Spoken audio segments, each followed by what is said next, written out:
Today on In the Kitchen with Pete, we're transforming pizza into this beautiful, fluffy omelet. It's simple, it's delicious, you're gonna love it. Let's get to it. Last night's pizza, it was fantastic.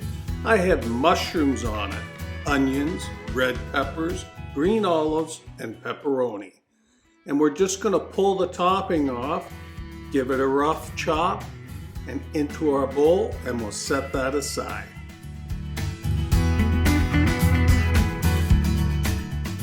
In a bowl, I've got 3 eggs, and I'm going to season that with a little bit of oregano, about a half a teaspoon, and then a pinch of salt and pepper.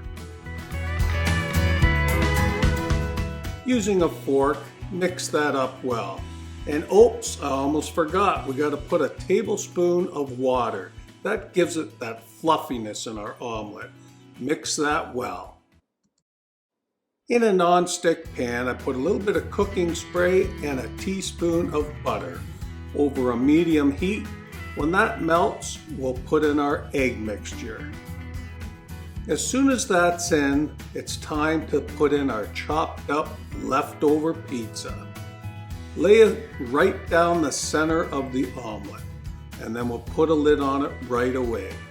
It only takes 30 seconds to a minute, and you'll see the eggs firming up on each side. Give it a fold over, and the same thing on the other side. Fold it over, and then we're going to add a tablespoon of water. This will help cook the omelet thoroughly. Put a lid on it, and that only takes 30 seconds to a minute.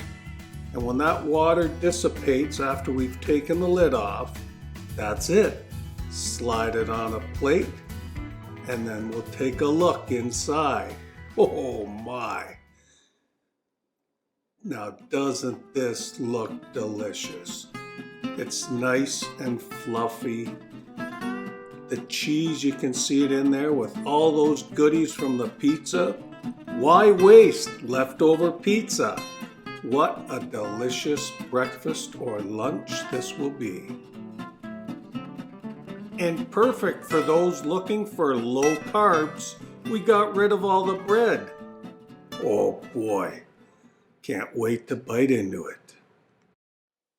Well, thanks for joining me on another In the Kitchen with Pete Quickie. Don't forget to subscribe to my videos. You'll get notified every time I put out a new video or a quickie. Until next time, see ya.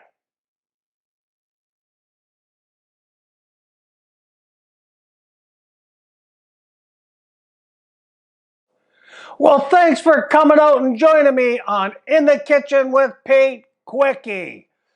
Don't forget to hit the subscribe button.